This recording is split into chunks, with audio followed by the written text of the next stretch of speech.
যার একান্ত কৃপায় আমরা সকলে সুস্থ অবস্থা আজকে এখানে প্রোগ্রামে উপস্থিত হতে পেরেছি এবং বিশেষ করে আমি নিজে উপস্থিত হতে পেরেছি। যদিও আমি আপনাদের মতো এখনো প্রবাসী খাতায় নাম লিখাই নাই, হয়তো হয়ে যেতে পারি আপনাদের মতো যুক্তরাজ্য প্রবাসী, বাট এখনো ভিজিটর। আমি আমার বক্তব্যে যে কথাটি বলতে চাই, আজকের প্রোগ্রামটা মূলত হলো যে ইমরান আহমদ মহিলা ডিগ্রি কলেজ, গোয়েঙ্কাট বিশ্ববিদ্যালয় কলেজ ও কোম্পানি, গঞ্জ হাই স্কুল, সরকারি ক্রম। আমি আমার বক্তব্যের শুরুতেই সিলেট 4 আসনের মাননীয় সাংসদ জনাব ইমরান আহমদ এমপি সাহেবকে ধন্যবাদ জ্ঞাপন করতেছি আজকের প্রোগ্রামের মাধ্যমে। সাথে সাথে আমি যে কথাটি বলতে চাই, শিক্ষা হলো জাতির মেরুদণ্ড। যে জাতি যত বেশি শিক্ষিত, সে জাতি তত বেশি উন্নত। এই স্লোগান আমরা সকলেই জানি।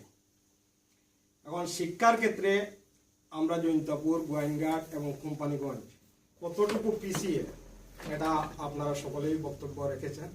আমি আমার বক্তব্যে আর ব্যাখ্যা বিশ্লেষণ করতে চাই না। আমি শুধুমাত্র একটা গল্প বলতে চাই। আমার একজন ফ্রেন্ড, খুব বড় মাপের ব্যবসায়ী, সিলেট করিমুল্লাহ মার্কেট, আপনারা সবাই নাম শুনেছেন আশা করি। ওই মার্কেটে তার বিশাল কয়েকটা দোকান নিয়ে একটা দোকান আছে, মোবাইলের শপ, মানে হোলসেলার। ও জানে না আমার বাড়ি জৈন্তাপুর, কিন্তু ও আমার খুব ভালো ফ্রেন্ড, এখন ও লন্ডনে থাকে। একদিন আমি গিয়ে ওর সাথে বসে গল্প করতেছি, একজন লোক আসছে একটা মোবাইল কিনতে, মোবাইল সেট কেনার জন্য। দরদাম করে ওর সাথে কথাবার্তায় হয় নাই, ওর চলে গেছে। যাওয়ার পর আমাকে বলতেছে যে সেলিম ভাই দেখেন, লোকটাকে জিজ্ঞেস করলাম বাড়ি কোথায়, বললো সদর। আর কথাবার্তা আমি জৈন্তাপুরি কই, মাতে জৈন্তাপুরি মানুল্লাহ, আর হয় তার বাড়ি সদর। এই হলো আমরা অবস্থা। লন্ডন হওয়ার পরে আমি আগে আরো একবার লন্ডন আইছি, বাট আপনার আর পরিসর মিশার আমার কোনো সুযোগ হয়েছে না। এবার হওয়ার পরে আমি বিভিন্ন জায়গায় যাই, বিভিন্ন জায়গায় মিশার পরে দেখা যায় যে বালাগঞ্জ, তারপরে গোয়ালা বাজার, বিভিন্ন থানার নাম আর কি, আমি নাম আর কইরাম না, বিয়ানি হয়ে যায়। তো গেলে তার আগে যখন মাথায় বাড়ি কে আনো বলে জৈন্তাপুর, আর গিয়ে মাথায় জৈন্তাপুর কেন কোন বাড়ি, মানে আমরা আসলেও সব ক্ষেত্রে ফিসে। এই ফিসটাকে আফগানির লাগে কিছু পদক্ষেপ আসলে আমরা নেওয়া দরকার। এই পদক্ষেপ হিসাবে আমি তুরাব্বাইয়ের বক্তব্যের লগে একাত্মতা ঘোষণা করি, ডালিমর বক্তব্যের লগে একাত্মতা ঘোষণা করি। দুইটা কথা কইতাম চাইব যে আসলে নেতৃত্বের একটা বিষয় আছে। যদিও আপনারা অনেকে একমত হইবা আমার লগে, অনেকে একমত হইতে পারতা না। নেতৃত্বর বিষয়টা হইল গিয়া যে আপনি যদি মনে করো বা যে নালির টান, আমরা গাঁয়ের একটা কথা আছে, গিলানি ওমা উকা, দুদুভাই উকা, সুফি সুয়েল ভাই উকা, জাইনু উকা, তান্দারে কিন্তু একটা নাড়ি আছে যেন আসয়। আমরা জৈন্তা গোয়েনঘাটর যদি অতীত ইতিহাস দেখই, তাহলে দেখো আমরা সবসময় কিন্তু পরনির্ভরশীল।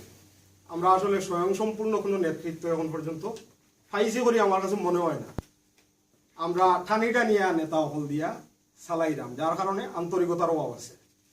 তুরাব্বাইয়ের যে এলাকার যোগাযোগ ব্যবস্থায় যে দৃশ্য হয়েছে, সারিঘাট থেকে গোয়েনঘাট যাওয়ার একটা রাস্তা আছে, আপনারা সবাই বলা হয়ে জানেন। ই অনমাঝখানোর ছোট একটা ব্রিজ আছে, এই ব্রিজের নাম কি তা? না, সারিঘাট ব্রিজ না, জি না জি না, ও সারিঘাট থেকে যেটা জয়েন্ট খাটাখালের উপরে যে ব্রিজটা, সারিঘাট থেকে রোয়ানা দিয়েও যে বারওয়াল যেতে, এই ব্রিজটা বাঙ্গা আজ মনে হয় বিগত 7 বছর হয়ে গেছে।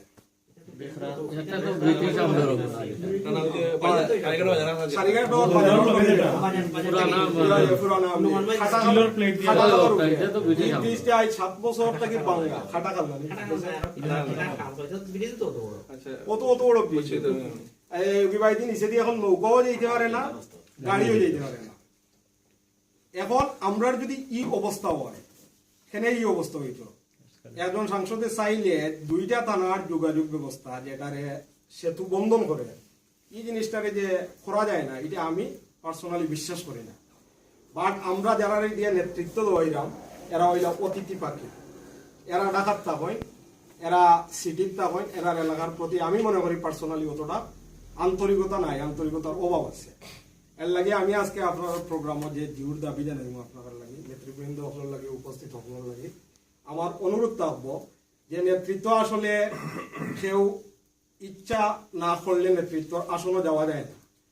কেউ আপনারা জোর করিয়া নেতা বানাইয়া দিত না। আমরা মাঝে অনেক নেতা হওয়ার মতো যোগ্যতা সম্পন্ন মানুষ সকল আসবে, কিন্তু আপনারা আগাইয়া যেতে হইব। আর আপনি যদি আগাইয়া যেতে চাই তাহলে আমরা আপনারা লাগে কিতা করবো, সহযোগিতা করবো, উৎসাহ দিব, উদ্দীপনা দিব, দিয়া আপনার নেতৃত্বে আমরা এটা সুন্দর সিলেট সাইড আসন চাই। সকলকে আন্তরিক ধন্যবাদ এবং মোবারকবাদ জানাই আমি আমার সংক্ষিপ্ত কথা শেষ করলাম। আসসালামু আলাইকুম ওয়া রাহমাতুল্লাহ।